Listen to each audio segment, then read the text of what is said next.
Hola a todos, mi nombre es Tina y hoy tengo el honor de estar en este espacio tan especial que nos brinda Fonca, Inartes y México Lindo, por supuesto.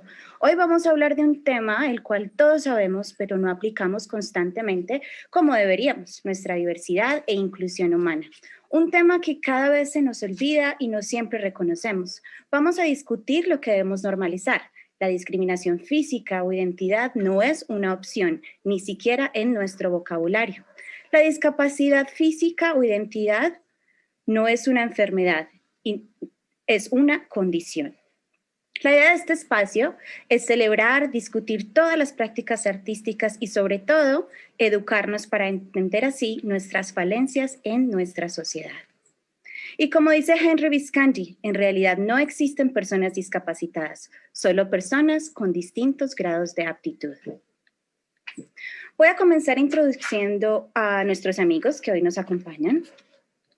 Umer Jafar es el director ejecutivo de Small World Music, uno de los pioneros presentadores más importantes de la música culturalmente diversa. Desde que llegó a Toronto en el 2014, ha trabajado en funciones de curador y gestión en las principales instituciones culturales, incluyendo el Museo Aga Khan y Harbour Front Center.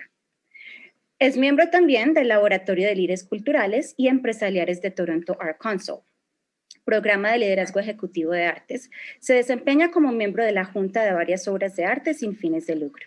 Organizaciones como CAPACOA, Canadian Art Presenting Association, New York Arts y Music Connect Asia.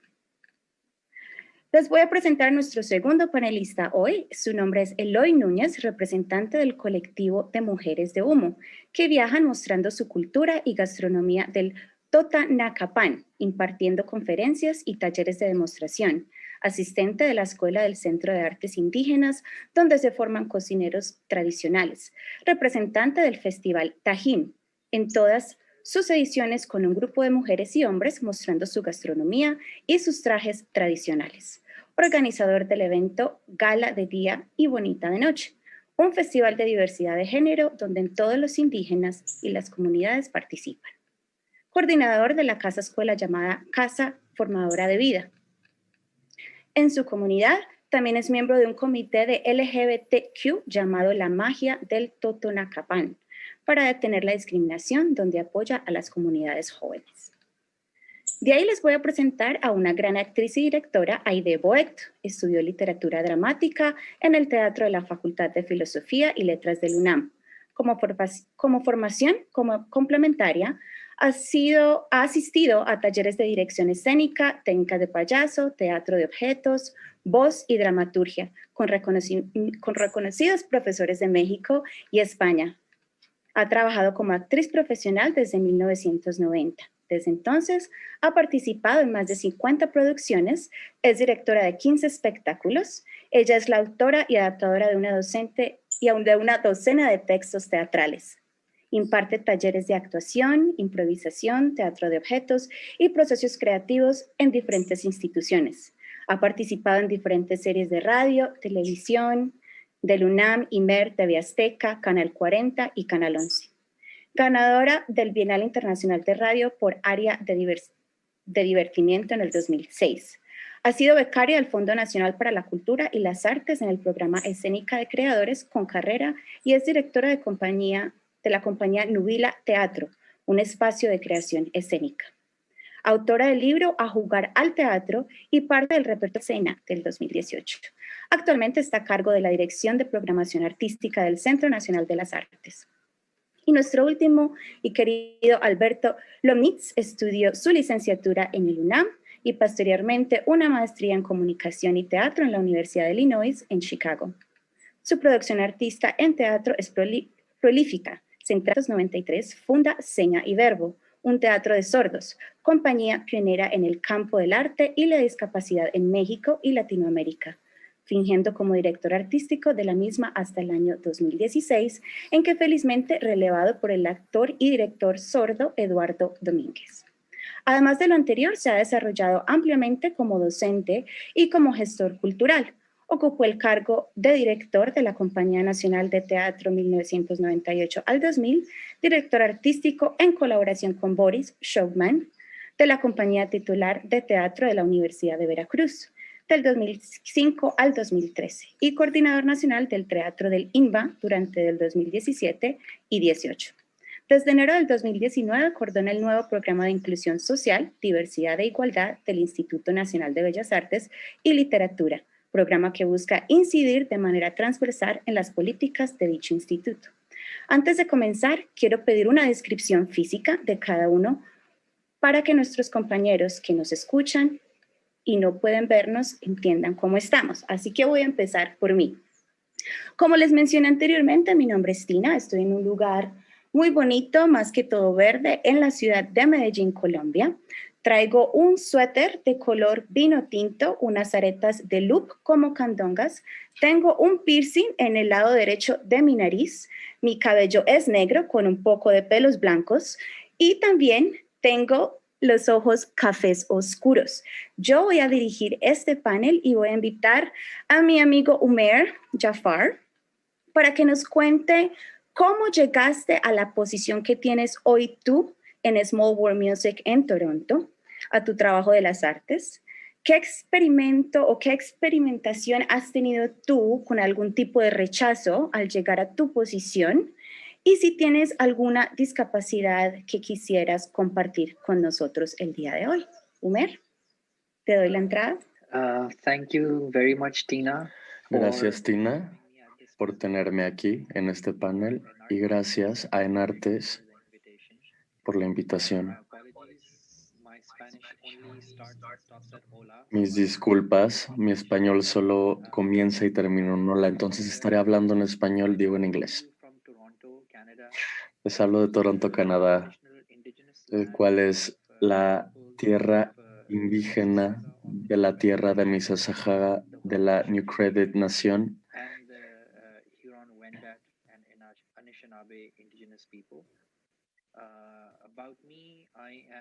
Acerca de mí, soy un hombre adulto del Medio Oriente, estoy quedando calvo, tengo barba, tengo piel café, soy moreno.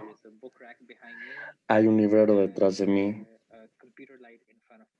y la luz de la computadora enfrente de mí. Respecto a la pregunta que me hiciste, Tina, llegué a Canadá hace 6 años como inmigrante de Pakistán, mi hogar.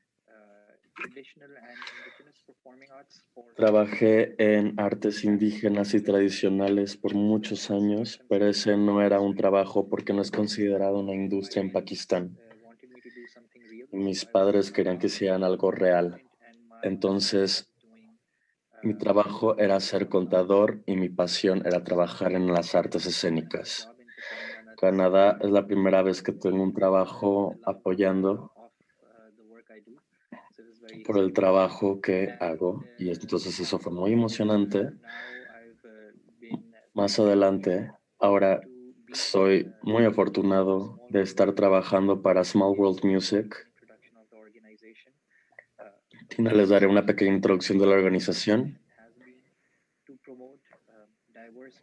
El punto de la organización es promover música diversa y lo que quiero decir con eso es diverso en términos de artísticos y términos estéticos de la música de todo el mundo. Eso implica una gran responsabilidad.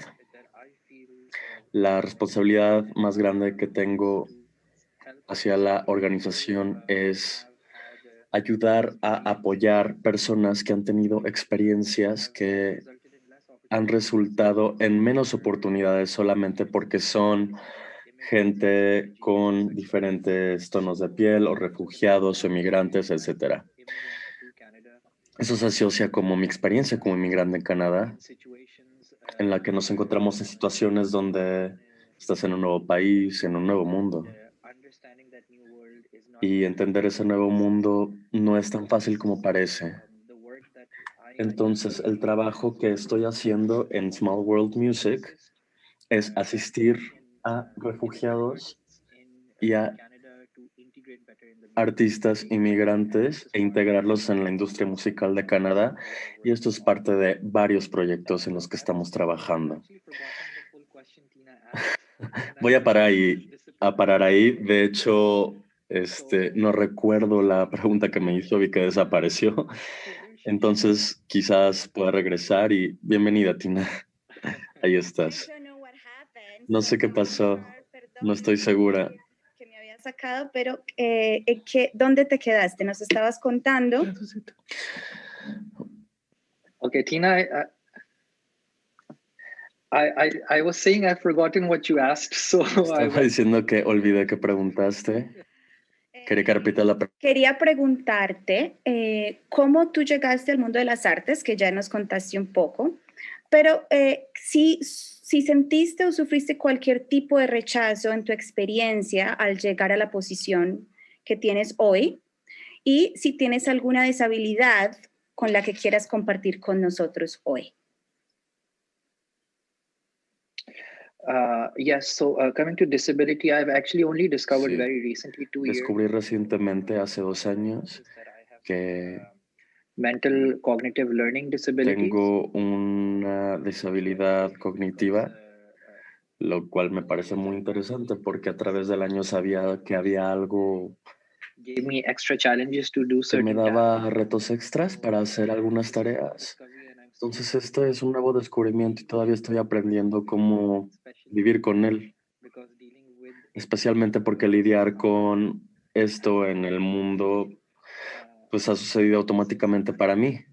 Entonces eso es eso. En términos de cómo entré al mundo del arte, no fue porque mi familia fuera artista. De hecho, lo opuesto completamente. Lo descubrí por accidente. Mientras compartía en Pakistán, el sector de artes, especialmente durante la época que estuve ahí, no estaba muy bien organizado. Entonces no era un trabajo real. Mis padres no querían que hiciera arte, querían que fuera un ingeniero, un doctor, o si eras estúpido, te conviertes en un contador. Entonces me convertí en contador y hacía arte en mi tiempo libre, no de tiempo completo. Estuve durante 4 años porque estaba haciendo arte, me echaron de casa, entonces por 3 años estuve viviendo una vida más nómada. Vivía en ciudades pequeñas, pueblos pequeños, templos sufís, templos hindús, para hacer mi trabajo de campo. Y sobre todo porque tenían comida gratis en todos estos templos. Entonces estaba disfrutando esta vida en estos templos por algunos años. No entiendo qué está pasando. Aquí estoy. Te quería preguntar si sentiste algún tipo de rechazo por el hecho de venir de Pakistán cuando llegaste a Canadá, a tus posiciones. ¿Cómo te has sentido porque inglés no es tu primera? Create the rest of her question in my head. Recrearé el resto de su pregunta en mi cabeza. Creo que para cualquier persona que cambia de vida, significa... Here you are. I'm trying to move, perdón, me estoy moviendo. Sorry, porque no sé. I'm moving because... Aquí estoy. Aquí estoy bien, ¿me escuchan? Yes.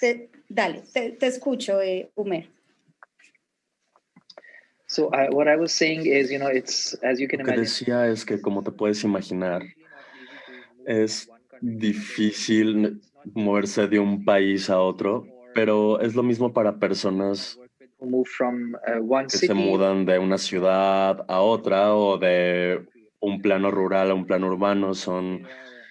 A pesar de que son diferentes retos, por alguna razón, como humanos, onto differences. intentamos aferrarnos a las diferencias y no querernos por ellas. Así que personalmente en mi experiencia, moverme a Canadá, me sentí muy afortunado. Quizás fue ese instinto de supervivencia que todos tenemos, queremos hacerlo, queremos establecernos, entonces ignoras varias cosas. Y pudo haber sido esa la razón por la cual no sentí tantos retos. Los retos eran más una batalla interna, donde constantemente está la barrera del lenguaje, te preguntas constantemente por qué no eres bueno en este lenguaje, por qué eres malo explicando tus pensamientos a través de esta nueva lengua y las cosas que van con ella, que la confianza, estar seguro de sí mismo. Ha sido una batalla personal. Mi experiencia personal viene de un país que fue colonizado por el Imperio Británico hace no tanto, como hace 70 años, entonces existe este sentido de colonización internalizada, que significa que somos menos que las personas blancas que nos gobernaban. Entonces, de alguna manera, fue difícil mientras crecías, cuando estabas en un cuarto con gente que percibías como gente superior, como raza. Confidence in your own self that way. Tienes poca confianza en ti mismo. Entonces, esas son cosas que experimenté personalmente mientras intentaba integrarme más en la sociedad de aquí. Pero pienso que sigue siendo un viaje que aún estoy descifrando como persona que no se parece a personas en posiciones de poder, como son las posiciones de poder en el sector artístico. Muchas veces me encuentro en esas situaciones y en esas juntas, entonces tengo que hacer tarea para prepararme para esos retos y esos escenarios. Muchas gracias, Umer, por compartir tus historias y de nuevo me disculpo, no sé qué está pasando con mi conexión, pero acá estoy de regreso. Eloy, ¿estás ahí? Si nos puedes contar un poco cómo llegaste tú en tu trabajo en las artes, a tu comunidad, a defender tu comunidad LGTBQ y si has sentido algún tipo de rechazo de la comunidad en general. Cuando digo comunidad, no hablo de tu comunidad específica, pero hablo en general de la humanidad. Así que te doy la palabra, Eloy, cuéntanos. Bueno, mi nombre es Eloy Núñez Hernández, pertenezco al Centro de Artes Indígenas, un grupo colectivo que se llama Mujeres de Humo, donde vamos por el mundo compartiendo esta cultura, esta gastronomía, donde también este grupo, La Magia del Totonacapan, es un grupo colectivo de varios chicos que trabajamos en comunidad y que vamos haciendo que sea conocido nuestro trabajo. Cada uno de ellos les decimos que son artistas, traen un don que nosotros le decimos aquí en la zona del Totonacapan, que es una estrella que trae cada uno cuando nace, que si es un bordador, es un pintor, es un tejedor, entonces infinidad de cada uno de ellos trae como que esa parte y nosotros hemos ido trabajando y mostrando toda nuestra cultura. En el Centro de Artes Indígenas mostramos toda esta cultura, toda nuestra tradición, esa magia de colores que tenemos en todos nuestros trajes que luego tenemos cuando representamos a nuestra zona de Totonacapan y donde los voladores, los guaguas y todos ellos, hay hombres, hay mujeres, hay gays, hay trans, entonces todos ellos participan en ese festival. Sí hemos sido como discriminados en una parte, les cuento una parte de mi historia. Yo al iniciar también esta parte, este trabajo colectivo, no era bien visto, mucha gente era como que mal visto lo que yo hacía y como que te ponían caras, te ponían gestos, te ponían trabas para todo lo que tú necesitabas y entonces como que de repente mi autoestima bajaba y decía, no sabía si seguir para adelante o retroceder o salirme y dejar todo este sueño, ¿no? Pero gracias a Dios y a mis compañeras que siempre me impulsaron y me siguieron, no, tú dale para adelante, sigue, tú tienes que ayudarnos a salir adelante. Y entonces fue esa fuerza que tomé también, dije, no, que sea conocido nuestro trabajo también como varones, que sea ese trabajo también como comunidad gay, donde seamos escuchados, seamos apoyados, no seamos ya discriminados, que en las comunidades ya no haya mucha discriminación esta parte. Y eso hemos ido trabajando nosotros, hemos tocado puertas, unas nos cierran, otras nos abren, y así impulsando a cada uno de estos jóvenes que a veces se suicidan en sus comunidades por esta discriminación, por este bullying que les hacen en la escuela. Nosotros pedimos apoyo al DIF, así a diferentes dependencias que nos apoyen con estos diálogos, con estas pláticas, que ellos puedan aceptarse como son y que la comunidad también lo acepte. Gracias a Dios, siempre he dicho que Dios nunca nos abandona y en mi comunidad a nosotros nos respetan, ven ese liderazgo que tenemos nosotros, que ya no es como nos hacían antes, nos trataban mal, o ya daba miedo salir, que te puedan hacer algo, pero gracias a Dios la misma gente ahora nos cuida, nos protege a nosotros, porque apoyamos a la comunidad, apoyamos a las fiestas patronales, apoyamos a la gente que necesita, buscamos la manera. Yo no digo que tengo el recurso para hacer todo esto, pero busco apoyo, busco para ayudar a todos mis compañeros. Y es de cuenta, yo ahorita tuve que salir de mi comunidad del Cedro para tomar esta conferencia, porque en mi comunidad se cayó la red del internet. Como es un pueblo con árboles, todo y montañas, entonces yo estoy en un hueco, con trabajo llega la señal. Entonces me tuve que venir a otra comunidad, ahorita me prestaron aquí este espacio para poder tener la conferencia. Y dije, no me pierdo esto, porque es algo que debemos de ser escuchados, es algo que deben de ver todo lo que trabajamos, la cultura. Gracias, en el 2019, tuvimos el primer festival con el British Council de Rusia, que nos estuvo apoyando, del británico, con Tarek Ortiz, que nos apoyó bastante para hacer este festival de LGTB, que fue el primer festival internacional, en un festival cultural donde se hiciera esa magia de colores, donde los chicos de la comunidad participaran junto con nosotros y pudieran demostrar lo que eran capaces ellos de hacer. Es arte lo que hacemos, ¿no? Es arte, no porque te vistas quiere decir que es algo malo, no, es arte lo que uno hace, es teatro, es música, es toda esa, siempre digo la magia de colores del Totonacapan, porque es toda esa magia que sucede en ese rato. Para ese festival fue muy difícil también, nos hacían a un lado, nos ponían un escenario casi frente a vista, que toda la gente lo viera y nos conocieran y vieran que no somos bichos raros como dicen, sino que somos también personas humanas, ¿no? Y que entonces esos colores, a todo lo que daba la bandera y todo, para que viéramos a donde estaban, al último nos reducieron a un espacio pequeño y así rinconado el festival, pero yo creo que de todo ese gran festival fuimos los más visitados en todos nuestros talleres. Hacíamos talleres de tortilla de colores, hacíamos talleres de momentos dulces, talleres de pintura, talleres de maquillaje, talleres, infinidad de cosas que tuvimos para demostrar. Y el último día fue un evento donde decíamos no a la discriminación, no a esto, no al otro, apóyenos, y fue todo un éxito. Y el director general del festival quedó encantado, el gobierno feliz de la vida, y de ahí hicimos una marcha ante todas esas personas que fueron asesinadas, fueron golpeadas. Entonces, en nombre de ellos empezamos a hacer unas marchas en Papantla para que fuéramos escuchados.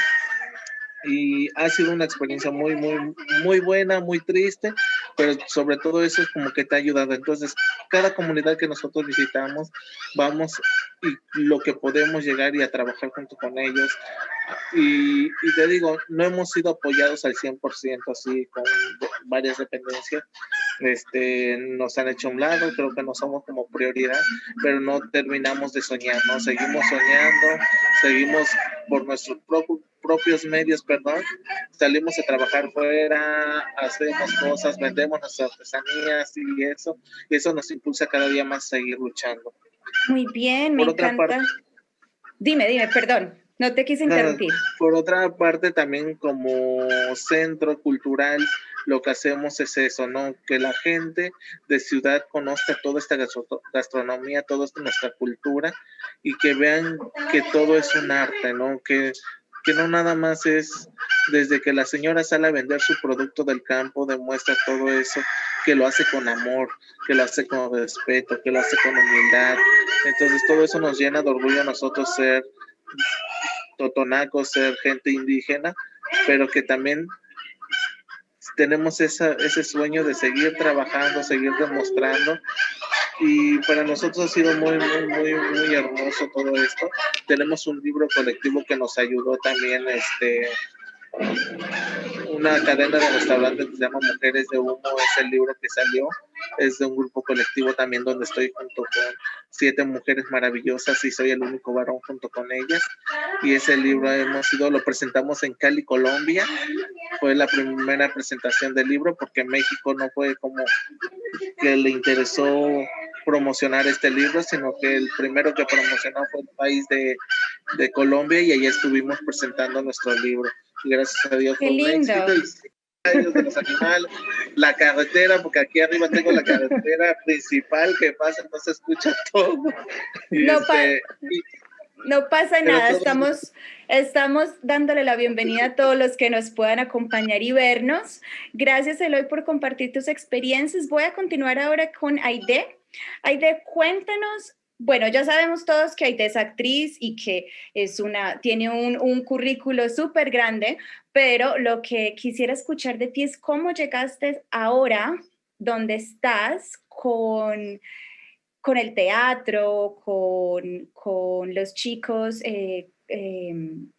deshabilitados, con la promoción de la inclusión. Si nos puedes contar un poco, por favor. Bienvenida. Y si te puedes describir también para nuestros amigos que nos están escuchando. Claro que sí. Bueno, yo soy Aide. Yo no soy muy alta, mido 1,55, tengo el pelo a la altura de los hombros, más o menos. Soy morena, tengo la nariz ancha, tengo los ojos cafés y ya. Aquí estoy. Bueno, yo soy actriz, empecé a trabajar desde muy joven como actriz. En mi familia hay artistas, mis padres se dedicaban al arte y a la educación por el arte, así que estuve pues desde muy niña metida en los escenarios y en los ensayos y en ese universo, así que fue muy orgánico para mí convertirme en actriz. Trabajo desde muy joven, desde los 18 años profesionalmente, así que ya llevo unos cuantos años, yo tengo 48 años ahora, así que pues tengo mucho tiempo ya trabajando en las tablas, como se dice. Mi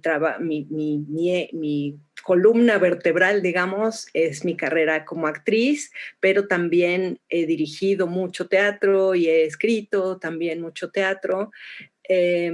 Y me acerqué a este grupo de teatro de sordos por Alberto Lomnitz, que está aquí, que él fundó esta compañía, Seña y Verbo, y yo me acerqué a ellos y trabajo con ellos desde hace más de 20 años. Así que, pues ha sido siempre muy revelador para mí ese trabajo. Pues pude conocer otra lengua, otra cultura. Para mí se abrieron muchas preguntas también y muchos caminos, así que bueno, pues es algo con lo que he vivido y convivido desde hace mucho tiempo. Nos ha tocado vivir todo tipo de experiencias con la compañía, hemos viajado, hemos tenido muchas temporadas juntos, me ha tocado trabajar como actriz con ellos, como directora, como escritora también. Y bueno, ahora seguimos trabajando, nunca nos hemos detenido, tenemos siempre proyectos por delante. Y bueno, ahora me dedico también desde hace un tiempo a la gestión cultural desde la institución, ¿no? Ahora soy la directora de programación artística de un centro cultural del Centro Nacional de las Artes de México, y pues también uno de los ejes de contenido sobre los que trabajan las áreas del Centro Nacional de las Artes es, por supuesto, la inclusión. Así que bueno, desde otras trincheras también estamos trabajando para poder tener un objetivo común que tenga que ver pues con esto, ¿no? Con la inclusión a todo nivel, ¿no? A nivel de perspectiva de género, de discapacidad, de grupos vulnerables, de programas para audiencias jóvenes. En fin, bueno, pues estamos haciendo un trabajo profundo sobre eso, complicado, complejo, pero bueno, más o menos así llegué a donde estoy. Bueno, qué bueno que nos cuentes esa historia.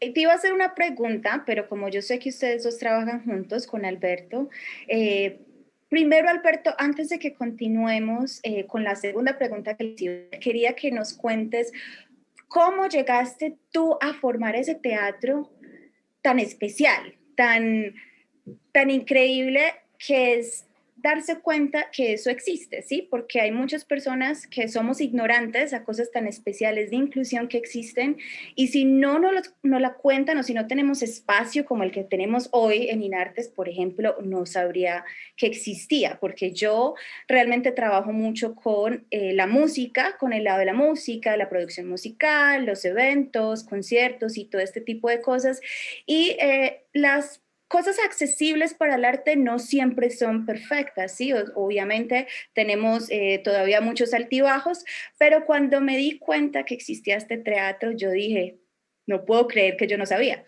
Así que le doy la bienvenida a Alberto. Si nos puedes contar un poco, por favor. Estoy segura que la mayoría de la audiencia de otros países que nos acompañan hoy, como Canadá, Colombia, el mismo México, España, cuéntanos para que sepan sobre el teatro, por favor. Gracias, Tina.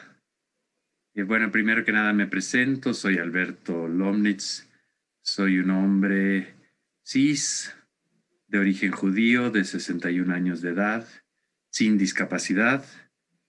Tengo el pelo entrecano, una frente cada día más amplia, con los ojos cafés, una nariz generosa, un bigote canoso, y estoy vestido informalmente con una camiseta gris en mi recámara, con varios cuadros detrás mío. Sobre tu pregunta, Tina, de la formación de Seña y Verbo, Teatro de Sordos, es una compañía que fundé junto con otros artistas y con un grupo de talentosos actores sordos, o actores en formación en ese momento, un grupo que se juntó de jóvenes en general muy talentosos, hace ya 27 años, si no me equivoco, que se fundó esta compañía. La compañía, yo tuve la oportunidad de tener entrenamiento en teatro de sordos gracias a que pude actuar recibir formación en teatro de sordos con una compañía norteamericana muy importante llamada el Teatro Nacional de los Sordos de los Estados Unidos. Eso durante la década de los 80s. A raíz de mi trabajo con esa compañía y de mi formación profesional con ellos, pues quise impulsar la formación de una compañía mexicana de teatro de sordos. Mi interés en un principio fue meramente teatral. Como hombre de teatro, me enamoré realmente de la cultura de los sordos y de las posibilidades escénicas de la lengua de señas. Es una lengua realmente, son lenguas pues muy hermosas. La lengua de señas que usamos en Seña y Verbo, desde luego, es la lengua de señas mexicana. Por mi trabajo con el teatro de los sordos norteamericano, pues pude realmente ver todas las posibilidades escénicas de la lengua de señas americana, en ese caso sobre el escenario, y la belleza que se puede producir con ella. Pero además hay otro tema, digamos, que como artista me atrajo mucho, que son los actores sordos, las actrices sordas, porque el sordo tiene una capacidad visual superior en general a la del oyente. Y eso los hace, les da una capacidad de observación muy grande. Y entonces tienen en general, y sobre todo quienes tienen facilidad para la actuación, la habilidad de representar con su cuerpo, digamos, y reproducir características de una manera muy precisa, por esta capacidad de observación tan afinada que tienen. Esto los hace actores y actrices muy interesantes.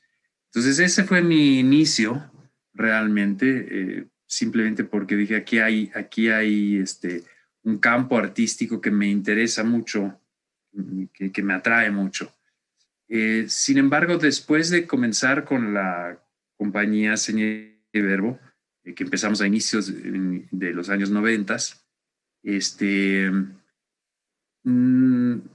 nos fuimos dando cuenta de que el mismo trabajo realmente no era nada más un trabajo con fines estéticos, sino que realmente se trataba también de una compañía que tenía una misión política en torno a específicamente pues promover la cultura de los sordos en México. Cuando nosotros empezamos, realmente el tema de discapacidad y el tema de inclusión no estaban, digamos, en la mesa políticamente como lo están ahora, donde realmente son temas candentes y que están adelante realmente de la presente administración del gobierno federal de la Ciudad de México, así como en casi todos los gobiernos estatales. El tema de inclusión es un tema absolutamente prioritario. Esto no era el caso a inicio de los 90s. Y en ese sentido, sí, Seña y Verbo se convirtió en una compañía pionera en cuanto a promover una política de inclusión y a defender, se podría decir, el derecho de las personas con discapacidad a participar en la vida cultural y artística del país. Ok, qué historia tan maravillosa. Me gusta mucho escuchar eso, que pienso que llevamos muchos años trabajando en la inclusión sin saber que lo estábamos haciendo, por decirlo así. Yo pienso que hay muchas personas que lo hacemos constantemente, así no tengamos disabilidades físicas, pero podemos ser de alguna manera de raíces indígenas, primeras naciones, etcétera. Así que me parece genial sobre el teatro de Seña y Verbo. Los felicito, me parece increíble cuando lo escuché. Además que para los que lo están viendo, creo que los invito a que lo busquen porque tienen muchas cosas chéveres y han girado además por muchos lugares en el mundo. En Colombia estuvieron, estuve leyendo por ahí, estuvieron... ¿Me escuchan? Sí. ¿Sí? Ok. En Colombia, estuvieron en Europa, por ahí estuve mirando, así que los felicito a todos, invito a otros países a que se unan a este tipo de acciones y proyectos tan maravillosos. Quería preguntarles a los dos, como actores, como puentes de representación, de que hayan espacios donde las personas que simplemente no tienen lenguaje de señas puedan entender solo el teatro como visual, si se presenta así, digámoslo, o si hacen ambas cosas. Es decir, cuando están en el teatro, una persona que tenga la manera de hablar, o siempre el teatro es con personas que son sordos y mudos, o cómo funciona. ¿Y qué tipo de rechazo han tenido?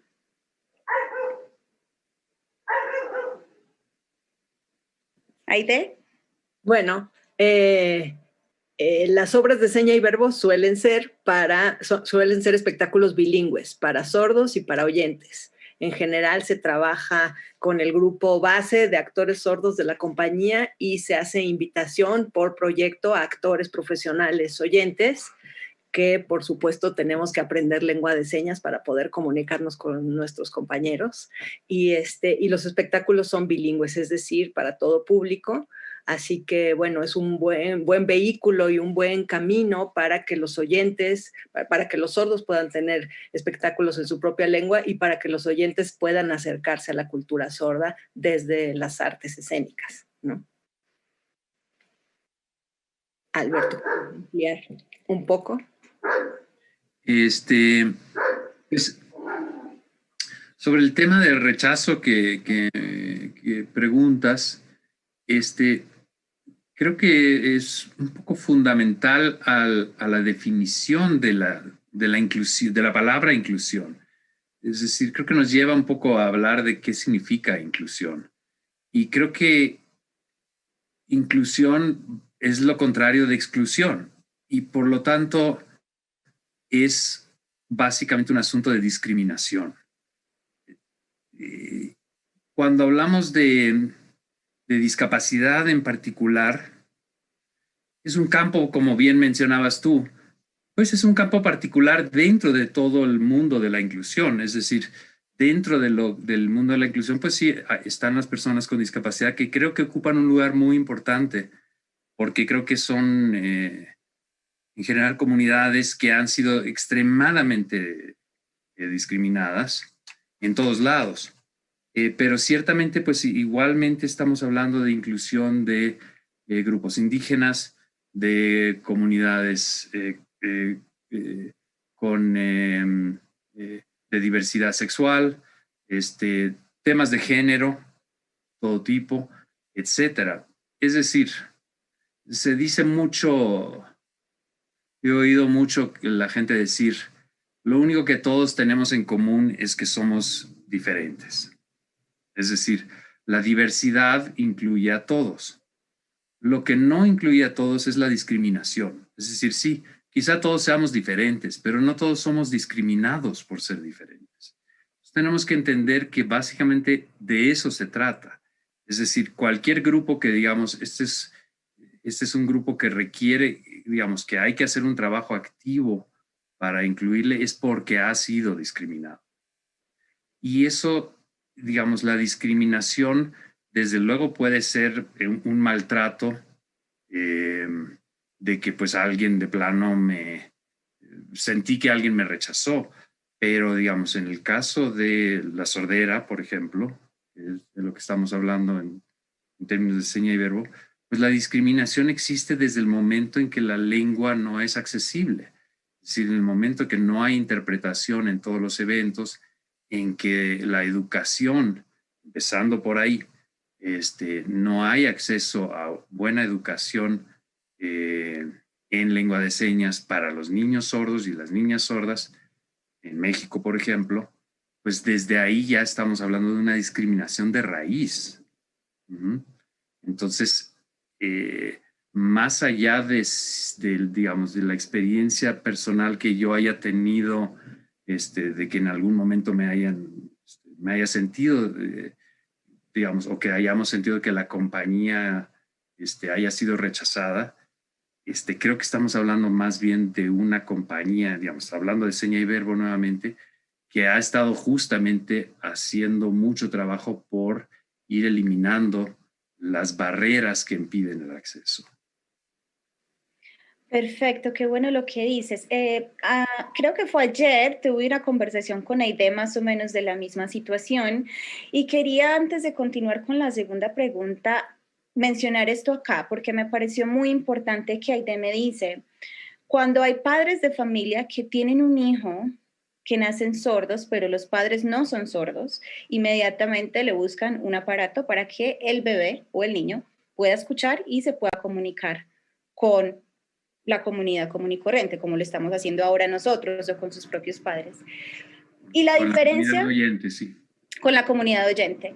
Y la diferencia entre los padres que también son sordos y sus hijos que son sordos, la manera de crecer es completamente diferente porque realmente se entienden. Estábamos hablando sobre los niños que ni cuenta se dan que tienen un nombre. Por ejemplo, los sordos, hasta que ya crecen y se dan cuenta que tienen un nombre, por decirlo así, porque no lo escuchan o que si solamente es por señas. Entonces quería hablar un poco de eso con Aide, si de pronto quieres agregar sobre lo que hablamos hace 2 días, que me pareció súper bonito y súper interesante compartirlo. Sí, yo le platicaba a Tina sobre uno de los espectáculos de Seña y Verbo, que se llama ¿Quién te entiende?, que es un espectáculo de teatro documental basado en testimonios de 3 sordos reales que nos contaron su vida.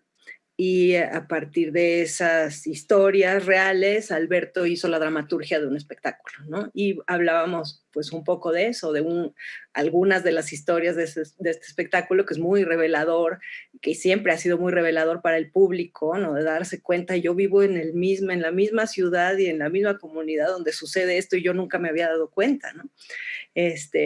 Y uno de los casos, sí, efectivamente, es de una chica que supo que la gente tenía nombre y supo su propio nombre a los 11 años, ¿no? O sea, tu nombre, que eres tú, que es tu identidad, que es, digamos, el todo.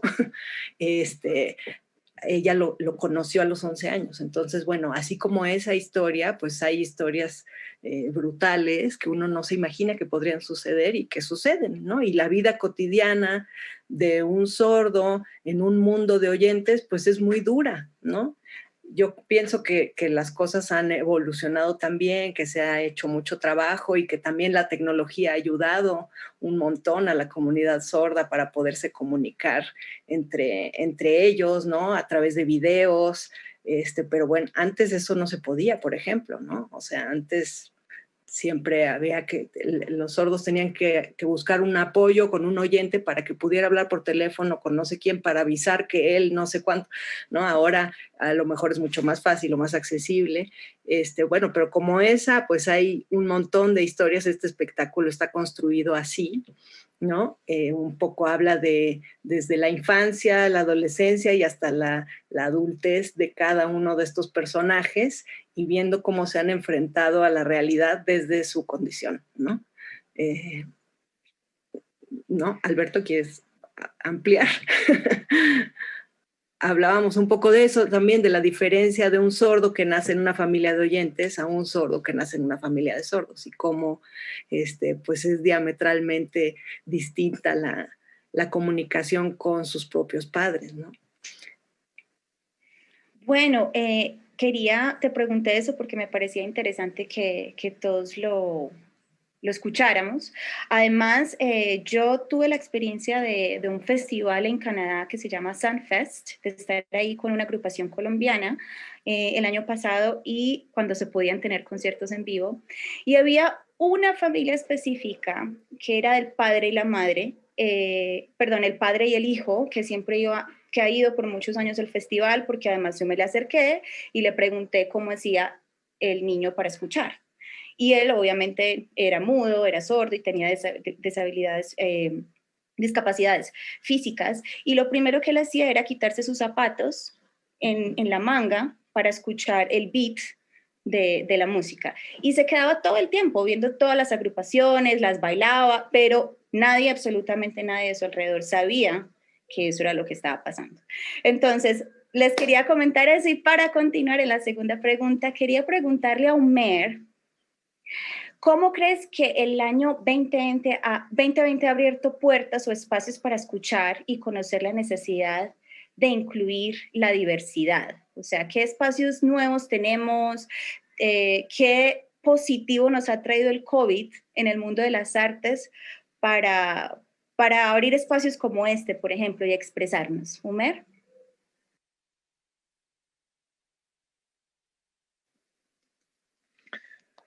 Thanks, Tina. Very inspiring conversation Una conversación muy inspiradora muy inspirador el trabajo de todos, lo que han compartido todos. Muchas gracias. Lo que pienso del 2020 es que se ha normalizado que la gente se vea y se conecte a través de Zoom, como lo estamos haciendo en este momento, teniendo conferencias juntas. Estas son cosas que las gentes con discapacidades han estado haciendo por mucho tiempo y han estado educando por mucho tiempo en la norma que se les permita operar de maneras remotas. Así es que de alguna manera, personas con ciertas discapacidades estamos de repente descubriendo accesibilidad porque nos está afectando a nosotros. Y esa gran población que han encontrado retos en las accesibilidades por sus discapacidades están siendo escuchados porque todos nosotros nos hemos dado cuenta los retos que existen para vernos en persona por las realidades que existen debido al COVID. Entonces, creo que lo que quiero decir es que ha sido muy revelador, un año muy revelador para muchas personas no pertenecientes al mundo de las discapacidades que se han dado cuenta que también son discapacitados. Entonces, pues, qué vergüenza de nosotros por haber ignorado todos estos llamados de ayuda tanto tiempo hasta el 2020. Entonces, lo que el 2020 ha hecho es hacer que estas ranuras sean más visibles en las instituciones en las que vivimos y se normaliza más. Entonces, lo que diría, como resultado de esto, el 2020 nos ha probado que podemos hacer demás tecnologías más normales como el Zoom,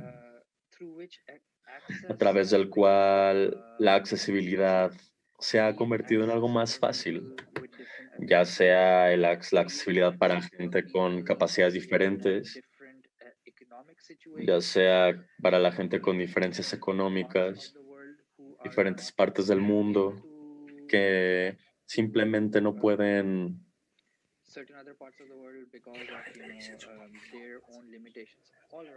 darse cuenta de sus propias limitaciones de todo el año. Entonces ha sido una llamada de alerta para nosotros, diría, para mí, para la industria en la que trabajo.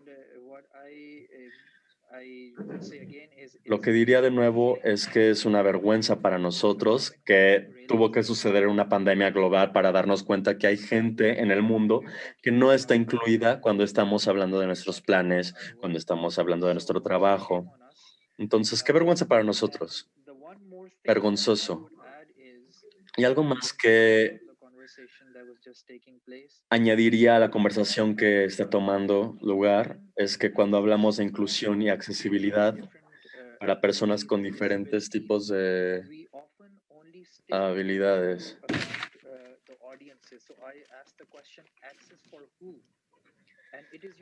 entonces preguntamos, ¿accesibilidad para quién? Esa es una conversación que debería de estar en la mesa hoy en día. Tenemos interpretación, tenemos lenguaje de señas para que la audiencia nos esté escuchando mejor.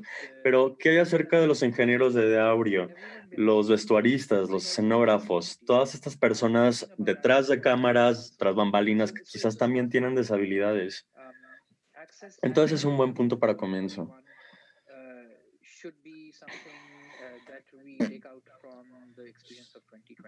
Entonces, diría que eso es lo que me llevo de la experiencia del 2020.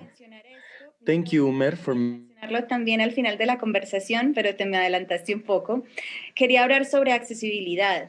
Yo pienso que ahora digamos en 2019 y antes, cuando asistíamos a festivales o teatros, estoy hablando de mi experiencia con Canadá, la parte accesible para el público existen rampas, existen otro tipo de cosas para que ellos lleguen, pero ¿qué pasa con los artistas? Los artistas tienen accesibilidad para llegar a este tipo de tarimas, a este tipo de lugares. ¿Hay algún método para que ellos puedan trabajar en un software? Por ejemplo, una persona que tiene impedimento visual está restringida a hacer muchas cosas en este tipo de softwares. Y esa iba a ser una de mis preguntas. Antes de continuar con el Lloyd, quería preguntarle al público que si tienen algún tipo de pregunta que quisieran hacernos a los panelistas hoy, por favor háganla, los invitamos. Queremos conversar con ustedes, los queremos conocer un poco más. Lloyd, y te pregunto, si estás ahí, Lloyd. Hola, ya te veo, no Claro que te sí. veía. ¿Me escuchas? Sí, sí, te escucho. Quería preguntarte, ¿qué ha traído el 2020 para oportunidades en el arte en tu comunidad? ¿Cómo lo ves? ¿Cómo ves el 2020? ¿Ha sido positivo para ti, para comunicarte, para llegar a otros espacios? ¿Cómo ves el 2020 en esta transición en la que todos estamos pasando, digámoslo así? Y quería escucharte de tu lado. Mira, para nosotros ha sido este año muy difícil en cuestión de trabajo. Mi área de trabajo se cerró desde terminando 2 días del Festival de Cumbre Tajín. Se cerró ese festival por la contingencia del COVID.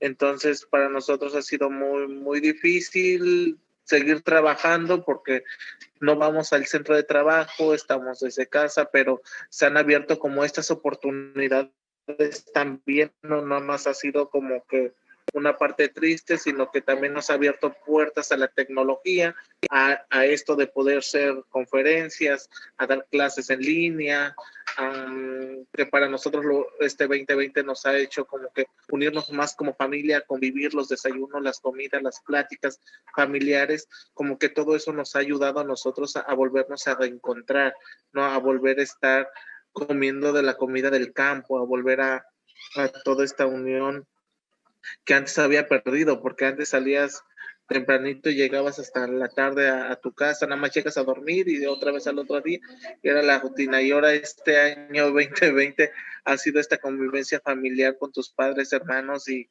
amigos, pero sí, por otra parte, económicamente muy difícil porque para muchos podrán tener a lo mejor una computadora, otros no lo tienen, otros hay señal, hay otros no hay señal, entonces estamos como en comunidades y de mi comunidad todavía hay como que otras comunidades donde es muy difícil esta comunicación, así como las escuelas, ha sido muy difícil para algunos alumnos, algunos niños de mi pueblo que tengan un aparato para poder tomar sus clases, entonces se van con los vecinos, se van con otras personas y van tomando esto. Entonces sí ha sido como que muy difícil, pero también le vemos el lado positivo, que también ha sido bueno para estar otra vez con esta convivencia familiar y volver a comer la comida de raíz, ¿no? Muy bien, muy bien. Quería preguntarle a Aide, ¿cómo podemos continuar abriendo nuevos espacios? ¿Cuál es el futuro de la inclusión? Pues yo, bueno, te cortaste un poco, no sé si ahí terminaba la pregunta, pero supongo que sí. Yo pienso que cada quien desde su propia trinchera, bueno, yo, digamos, todos los caminos que he tomado han sido a través del arte, ¿no? Partiendo de las artes escénicas. Entonces, pues desde mi propio trabajo como directora, como actriz, y también desde el trabajo, desde la institución, pues tratar de seguir abriendo puertas,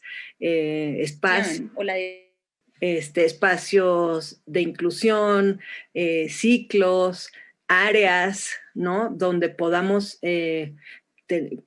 dar acceso a todos estos grupos que históricamente han sido discriminados y poder pues seguir dando voz y trabajando desde dentro, ¿no? En la cancha y en el campo y en las comunidades, ¿no? Llevando también el trabajo, no solo abriendo espacios dentro de los espacios culturales, sino llevando este trabajo a la gente, ¿no? Yo creo que, bueno, se está haciendo, es un trabajo complejo, profundo, que que tampoco es de un día para el otro, pero que siento que cada vez hay más gente comprometiéndose con esto, ¿no? Así es. Y quería preguntarte, Alberto, ¿qué tipo de acceso tú crees que tendremos, digámoslo, en el teatro, en esta nueva, en este nuevo, ¿cómo se dice? Nuevo mundo, digámoslo así, que estamos viviendo, que no sabemos cuándo podamos volver a los teatros, que no sabemos cuántas personas puedan verlo en vivo, o ¿qué piensas tú que será el futuro, por ejemplo? Gracias. Yo creo que, retomando un poco lo que decía Omer, yo creo que él ha dado mucho en el clavo. Si hablamos específicamente del tema de arte y discapacidad, más que de discapacidad en general, sino enfocándonos ya específicamente en el tema de arte y discapacidad,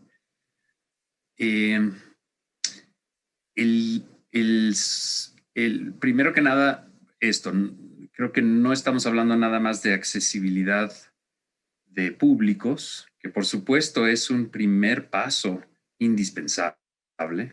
Es decir, si no se puede tener acceso a la sala, acceso al evento, si no se puede entender lo que se está diciendo, si no se puede acceder al arte, pues ya es una barrera, es la primera barrera que tenemos que franquear para poder realmente hablar de inclusión en el arte y la discapacidad.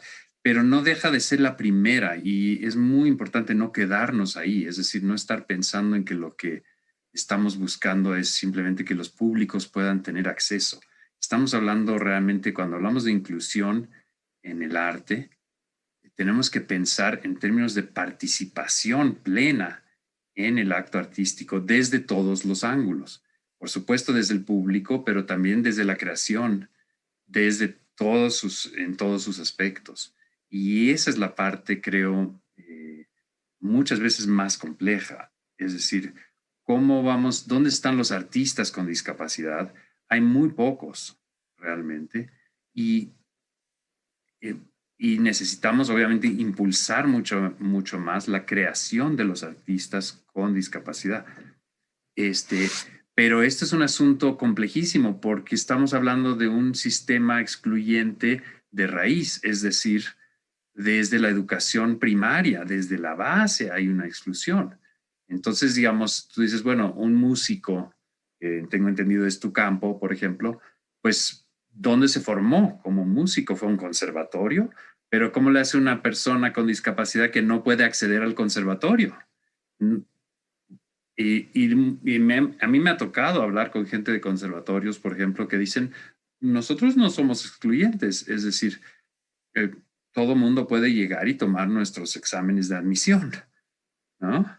Pero muchas veces el examen de admisión, por ejemplo, tiene entre sus requisitos es lectura a primera vista. ¿Y cómo un ciego va a hacer lectura a primera vista? Pues entonces no va a pasar el examen de admisión. Es decir, y muchas veces no pueden ni acceder al edificio, ¿entiendes? Porque resulta que no se pensó en el acceso para silla de ruedas. Entonces, realmente pero eso viene desde muy atrás. Entonces, ¿cómo romper todo un sistema o cómo vencer todo un sistema excluyente? Específicamente en el tema del arte. Yo creo que ¿por dónde comenzar?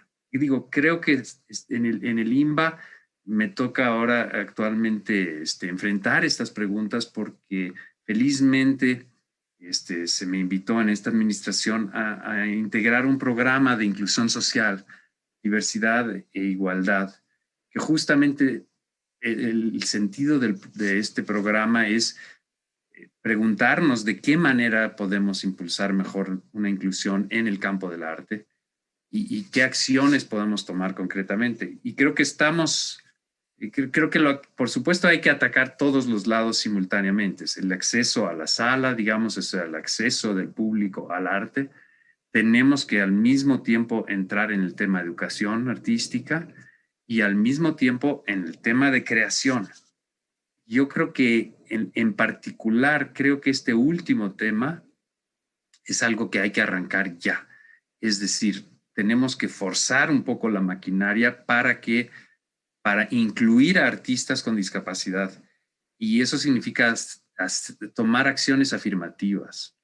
Es decir, insisto, estoy hablando específicamente del tema de discapacidad, pero realmente se puede decir lo mismo en todos los temas de inclusión. Es decir, si nosotros queremos, por ejemplo, tener músicos indígenas participando en las orquestas, por ejemplo, tenemos que tomar acciones afirmativas y poner cuotas, pienso yo, y decir, vamos a que entre una cierta cantidad de músicos indígenas, porque si agarramos y decimos, pues todos parejo, y los exámenes de admisión son los mismos para todos, ¿no? Está en una posición de desventaja, por ejemplo, el músico indígena, comenzando porque vive lejísimos de donde está ocurriendo el examen, ¿no? Y entonces tiene que desplazarse hasta acá, pero no es solo eso, es que realmente pues no tuvo acceso a un conservatorio, no pudo ir al Conservatorio Nacional de Música o a la Escuela Superior de Música porque vive muy lejos de donde está. Entonces, claro, lo pones a competir en un examen, digamos, a ciegas con músicos de la Ciudad de México, por ejemplo, que tuvieron acceso a una educación artística desde muy temprana edad, en los campos en los que además se está buscando y bajo estándares, por ejemplo, occidentales de excelencia musical, pues nunca van a entrar. Entonces, creo que tenemos que tomar acciones afirmativas y forzar la maquinaria. Y yo, perdón, quería agregar algo, que creo que una cosa muy importante también es la inspiración desde el trabajo, ¿no? Que es una experiencia que hemos tenido con Seña y Verbo y también con muchos otros iniciativas, ¿no? Inspirar desde el hecho escénico, ¿no? Entonces tú haces una obra que tiene que ver con lengua de señas, que incluye la lengua de señas y el público que la ve se inspira también para poder acercarse a la lengua de señas, poderla aprender, le parece algo inspirador, interesante, y así en todos los temas, ¿no? Lo que hace Eloy con su trabajo, lo que hace la gente que promueve la lectura, en fin, acciones concretas, hechos artísticos, inspiradores para el público, ¿no? Y también para los artistas con discapacidad, por ejemplo, que ha sucedido también muchas veces en Seña y Verbo, ¿no? Que algunos de los actores incluso se acercaron a Seña y Verbo porque era un sordo que vio que se podía ser actor y que había una compañía que podía formarlo para convertirse en un actor profesional, ¿no? Y entonces se acercó. Entonces creo que son muchos caminos, pero que si trabajamos auténticamente y desde la honestidad del trabajo artístico real, ¿no? Con una intención de llegar y de proyectar esto, pues tiene resultados, ¿no? Claro, también quería agregar algo sobre eso que tú dices. Desafortunadamente, lo que voy a decir pasa, y es verdad. En muchas ocasiones, no estoy diciendo que siempre es así, pasa que contratan a artistas con deshabilidades que no están enfermos, simplemente tienen una deshabilidad, pero siguen siendo artistas. Y hay personas que toman créditos como si estuvieran haciendo un milagro porque contrataron a una persona que tiene una deshabilidad, que sea sorda o que tenga polio, ¿sí? El artista se debe contratar porque es artista, no porque tiene que es disabled, ¿sí? Lo mismo pasa con las comunidades LGTBQ. se regalan flores, como lo decimos en Colombia, se echan flores diciendo, es que yo contraté a una comunidad de primera nación o una comunidad LGTB. Siguen siendo artistas, siguen siendo humanos, no importa eso, la discapacidad física no es una enfermedad constante, es una discapacidad que nacieron con ella. Lo he visto, por eso lo estoy mencionando acá, y creo que también las personas con discapacidades deben de pensar que los deben contratar por su arte, no porque físicamente se parezcan a algo que el programador o la comunidad quiera presentar, ¿sí? Quería como agregar esa parte. No sé si Umer quiere agregar un poco más. Ah, perdón, Alberto, te doy la palabra, dale. Me parece lo que dices, no sé si te entiendo muy bien, pero estoy muy en desacuerdo, creo, con lo que acabas de decir, o con a lo que siento que apunta eso. Es decir, por supuesto que hay que contratar a un artista porque es artista, no porque tiene una discapacidad o porque tiene una orientación sexual o etcétera. Pero, insisto, si tú, digamos, tomemos por ejemplo lo que ha pasado con las mujeres en la música. Y lo mismo se puede decir en el teatro, por ejemplo. ¿Por qué hay tan pocas mujeres compositoras? Pues si tú ves el número de composiciones que se presentan en casi cualquier gran agrupación musical, de música de concierto, digamos, el número de mujeres compositoras es muy inferior al número de hombres compositores. Entonces, ¿a qué responde esto? Pues a una situación de opresión patriarcal, básicamente, de miles y miles de años. A un sistema en el que sistemáticamente a las mujeres se les ha excluido de la composición musical y de la formación musical. Entonces, claro, tú dices hoy en día, pues hay muchos más. Mira, pues, si yo soy el director de una orquesta, digamos, y yo digo, a mí me gustaría apoyar la inclusión de las mujeres en la composición musical. Pero yo digo, yo voy a escoger mis composiciones exclusivamente en base a la trayectoria, por ejemplo, de los compositores. Entonces, pues resulta que pues, hay 80 hombres con trayectoria impresionante contra 10 mujeres que tienen una trayectoria mínima. Entonces yo digo, bueno, pues ni modo, pero pues es que yo tengo que escoger a la gente por su música, no porque es hombre o por mujer. Y entonces sigo reproduciendo los mismos patrones de exclusión. A eso me refiero con acciones afirmativas. Es decir, finalmente el director de la sinfónica, digamos, o la directora de la sinfónica, tiene que llegar a un momento de decir, vamos a favorecer composiciones de mujeres. Eso significa, vamos a programar más, vamos a empujar para que haya mayor programación de mujeres en lo que estamos presentando. Y eso va a ayudar, primero que nada, a que las mujeres esas mujeres adquieran mayor trayectoria, ¿no? Y por lo tanto puedan empezar a competir más al tú por tú, si tú quieres. Pero además, va a dar ejemplo hacia niñas, ¿no? De que se puede llegar a ser compositora, porque este es un tema tremendo y que ya mencionó Aide. Es decir, el que exista, por ejemplo, en el caso de Seña y Verbo, el que existe una compañía profesional de teatro de actores sordos, ha dado modelos de éxito profesional en las artes a varias generaciones ya, de niños sordos y niñas sordas que dicen, es posible, yo puedo llegar allá.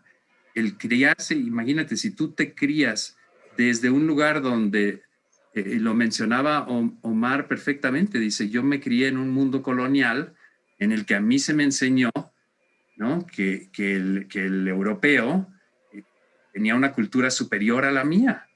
Ujú. ¿Eso cómo se rompe? Pues con modelos de éxito, es decir, metiendo finalmente a personas en lugares de visibilidad y forzando, a eso me refiero, hay que forzar la maquinaria.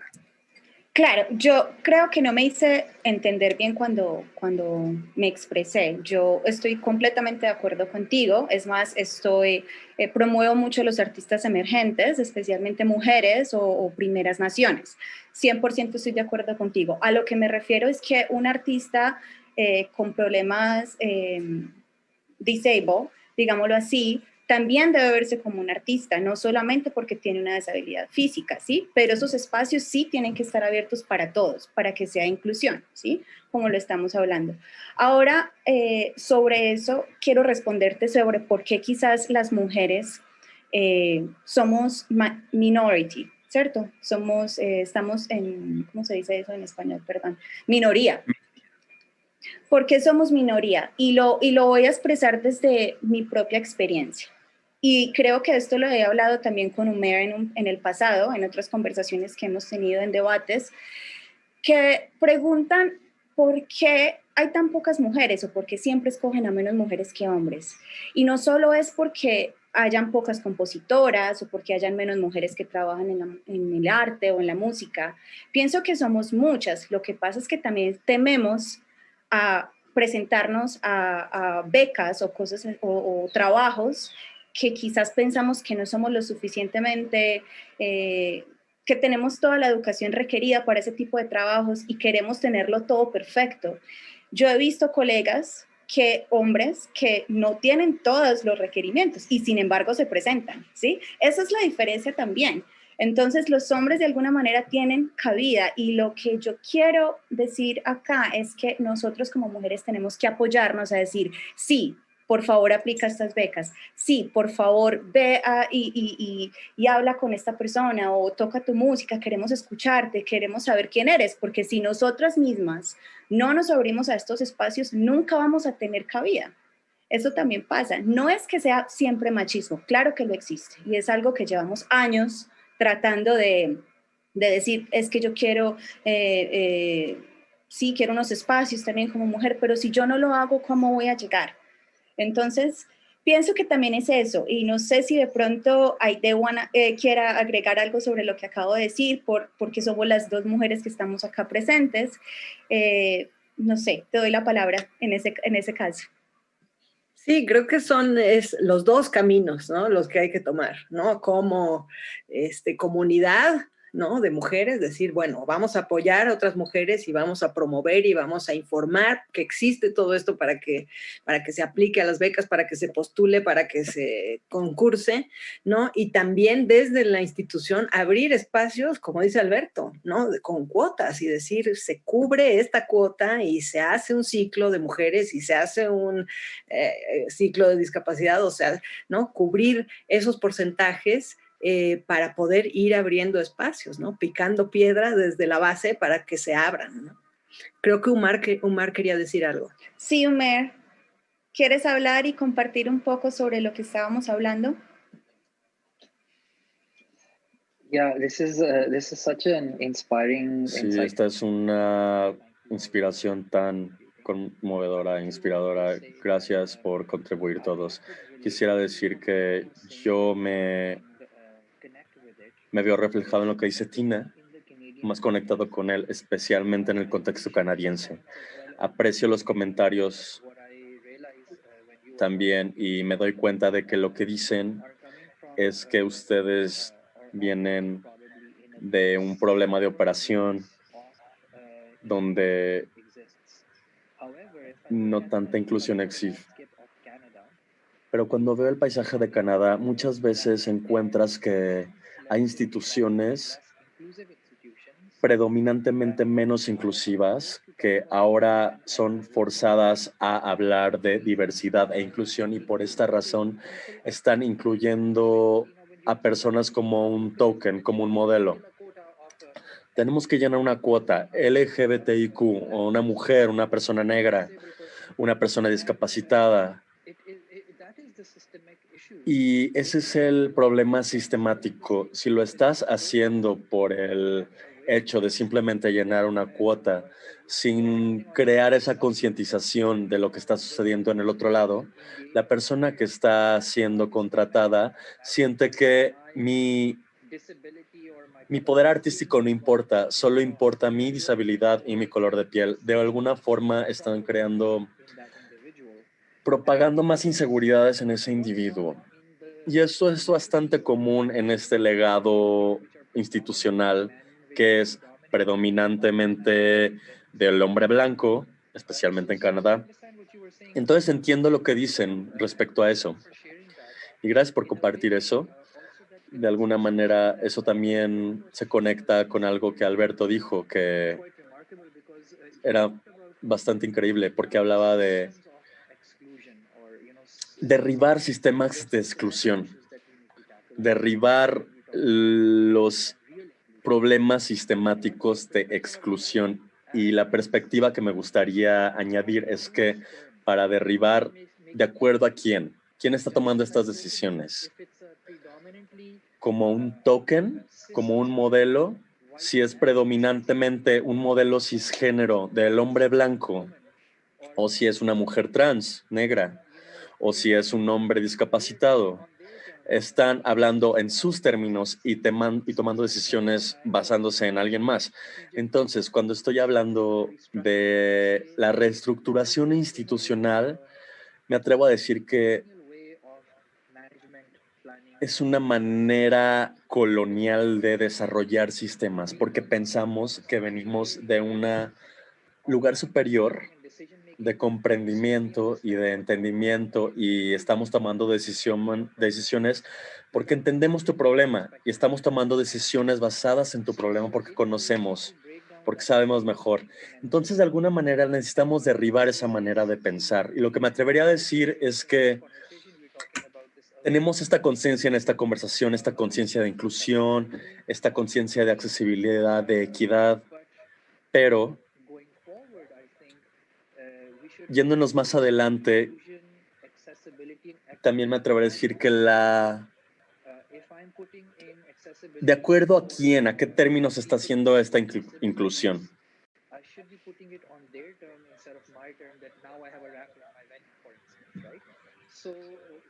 Así que es una forma diferente de taclear las cosas, especialmente en los procesos institucionales.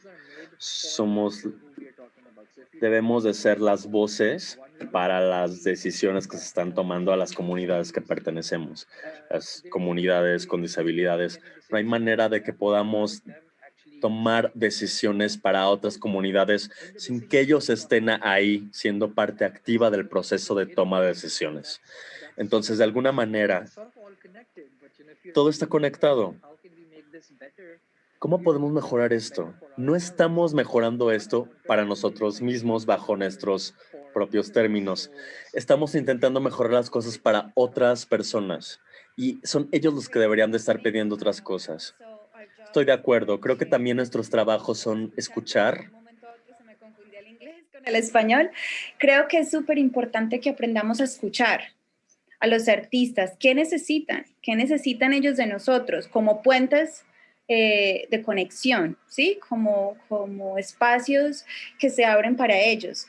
Y Alberto, también te pido disculpas, creo que debía haber sido un poquito más clara cuando se trata de la institución canadiense. La realidad es esa, es que, como dice Umer, existen estas cajitas donde tú dices, por favor, chequea si eres negro, si eres LGTBQ, si eres de primeras naciones.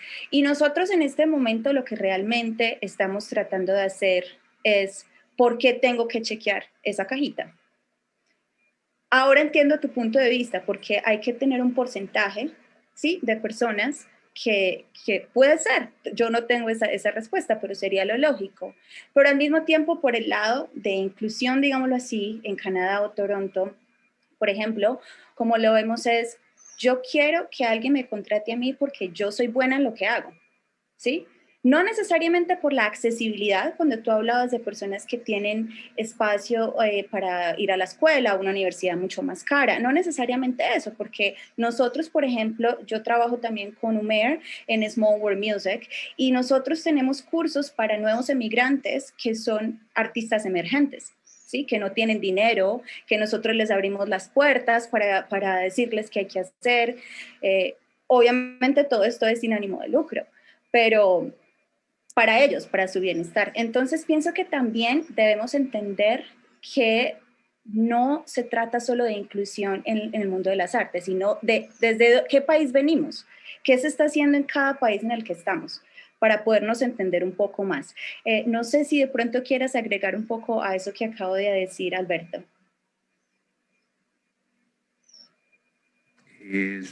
Sí, por supuesto. Creo que lo más importante realmente, creo que Homer ha puesto el dedo en ¿cómo se dice? El dedo en el clavo, ¿no? Realmente, finalmente lo más importante aquí, pues es, y como tú dijiste, escuchar. Es decir, finalmente tenemos que tenemos que trabajar a partir de la inclusión. Si estamos hablando de inclusión, tenemos que hablar de inclusión a todo nivel y eso, por supuesto, en primer lugar, al nivel de toma de decisiones. Yo insisto, digo, entiendo perfectamente que pues un artista, por supuesto, diga, bueno, yo quiero que se me tome en cuenta seriamente como artista. Pero también siento que, digamos, eso, pero viéndolo desde el punto de vista de la institución, creo que tomar en cuenta situaciones de desventaja es importante. Es decir, digo, por darte un ejemplo que a mí me tocó, pues ser parte de, por ejemplo, en México, de la dirección artística de la Muestra Nacional de Teatro, por ejemplo, que es un festival nacional que busca tener una representatividad a nivel nacional de lo que está ocurriendo en el teatro en el país.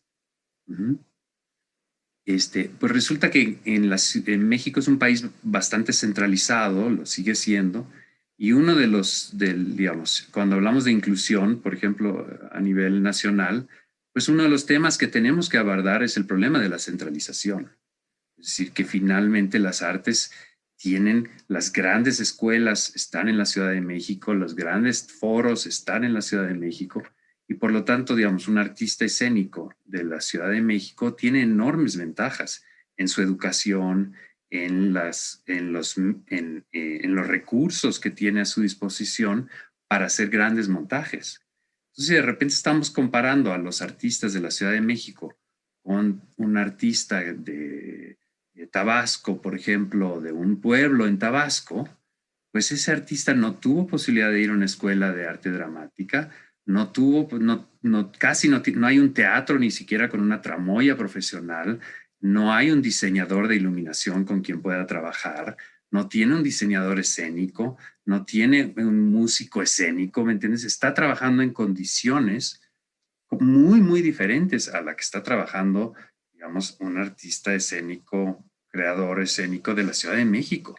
Si no tomamos en cuenta esa diferencia a la hora de hacer una programación, no se toma en cuenta que realmente son condiciones diferentes y yo simplemente digo, pues voy a ver el video, digamos, presentaron, por ejemplo, en este caso, videos y yo voy a seleccionar en base al video, nada más.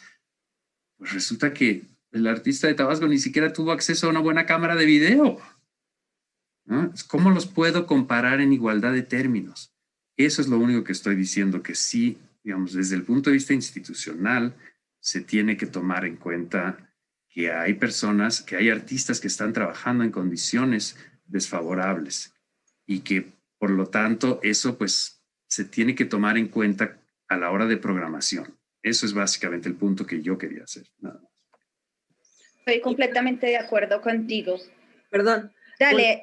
un Dale, Aide. comentario sobre esto, que pues este modelo del que habla Alberto, de la Muestra Nacional de Teatro, por ejemplo, creo que es un buen ejemplo porque la Muestra Nacional no es lo mejor del teatro nacional, ¿no? Es el pulso del teatro nacional, ¿no? O sea, cómo está la temperatura del teatro en un país. Entonces, creo que es un buen modelo a reproducir también desde la programación, porque a todo nivel, ¿no? O sea, en la discapacidad, por ejemplo, o en la interculturalidad, ¿no? Poder tener la posibilidad de programar cosas, ciclos que se abran a eso para poder tomar la temperatura de cómo está ese tema en el país y cómo ha evolucionado, ¿no? En cada uno de nuestros países.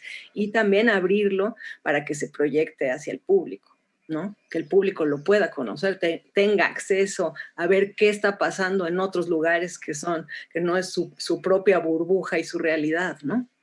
Exactamente. Y a lo que quería agregar con las dos cosas de Alberto y Aide es que también pensemos en el pasado, cuando la radio era el único acceso, por ejemplo, para disfrutar algo tan básico, no sé, una novela, digámoslo así.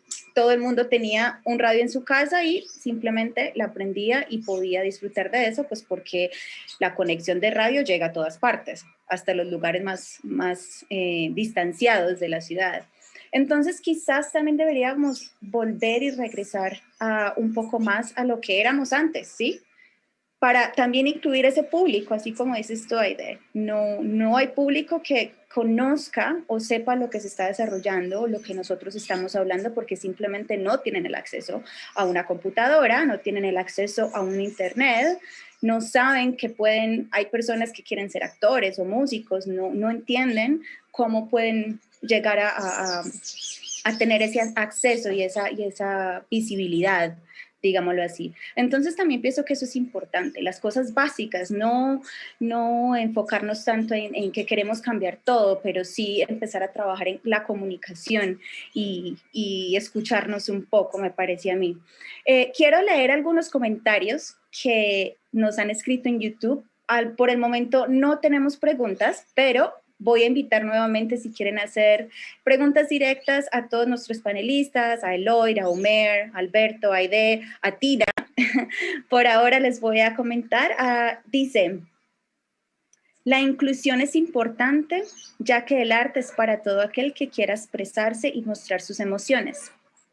Debemos dejar los teatros y llevar nuestras propuestas a pequeñas audiencias, barrio por barrio, en comunidades, ciudades, regiones, a público espontáneo para lograr esta inclusión.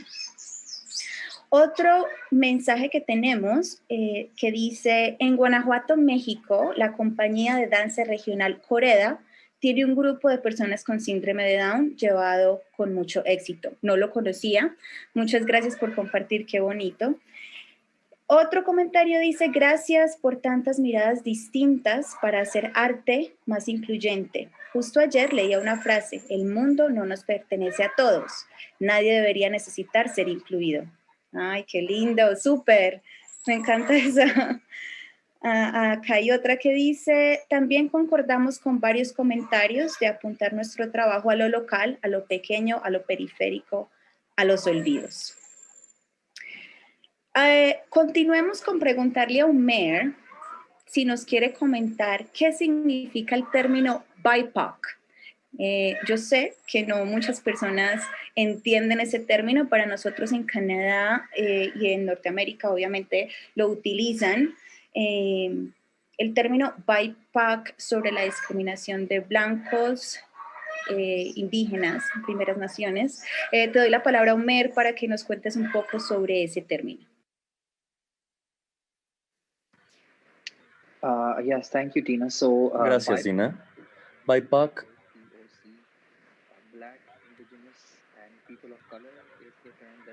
indígenas, negros y personas de color es un término que se utiliza mucho hoy en día. Es parte del desarrollo del vocabulario que se está articulando, qué tipo de gente se está excluyendo y por qué, y es por el tono de su piel o por el linaje que tienen. Pienso que la gente de que cabe en cualquier parte del espectro de identidad sexual. El LGBTIQ se está volviendo un término más refinido, más refinado, perdón. Y el lenguaje va cambiando y va evolucionando alrededor de eso. LGBTIQ+, etc. Y concuerda que la interseccionalidad es un constructo europeo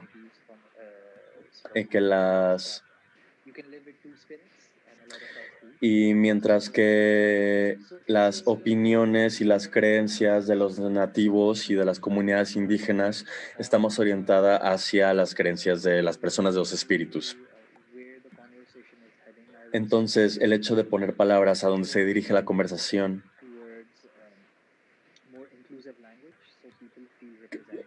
el lenguaje se está dirigiendo hacia algo más refinado en el que más gente se pueda sentir representada.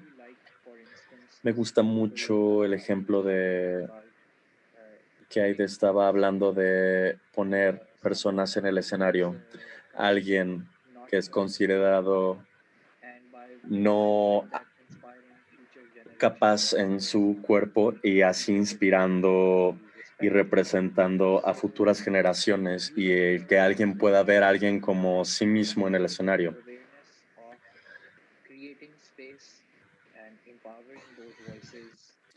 Todos los términos BIPOC están utilizándose para crear espacios y empoderar grupos. Y eso es todo. Quería preguntarle a Eloy si nos quieres compartir algo más sobre lo que hemos estado hablando. No te olvidé para nada. Quería terminar esta pregunta con Umer sobre el término BIPOC. Así que te escucho, Eloy, si quieres agregar algo más para cerrar, ya que llevamos un rato aquí y estoy segura que todos tenemos que regresar a nuestras actividades normales en casa. Eloy. Claro que sí. Como conclusión de todo esta actividad,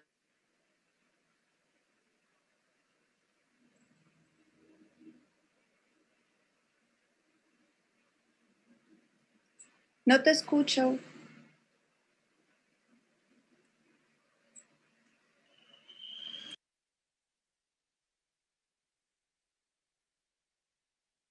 ¿Sí me escucho? ¿Sí me escucho? Ok. A conclusión de todo esto, sí es muy cierto. Todo ha sido, todo lo que he escuchado de cada uno de ustedes ha sido muy importante. De que cómo ha sido como esta parte de que algunos hemos recibido esta discriminación, algunos no. Ahorita, como muy cierto, de los temas, cómo debemos de ir trabajando cada uno desde su trinchera, cómo debemos de ir apoyando a nuestra comunidad, cómo debemos de ir viendo todo ese trabajo. Algo que yo les quería comentar es como este centro de artes indígenas donde estamos nosotros, es un centro con 16 casas escuelas, donde cada uno descubre su don, cada uno descubre su arte, desde la cocina hasta el área de sanación, purificación. Entonces, cada uno de estos niños, niñas, mujeres, de todas las edades, nosotros no, en esta parte hemos aprendido a no discriminar blancos, negros, indígenas, no indígenas. Entonces, todo esto ha sido como compartir, que todos tengan todos se encuentren su don, todos se encuentren su estrella, donde cada uno pueda descubrir esto que pueda realizar en su vida cotidiana, en su vida diaria, donde pueda trabajar o desempeñar este trabajo, donde pueda ser conocido, donde nosotros los impulsamos a que puedan ser reconocidos por su trabajo, por su trayectoria.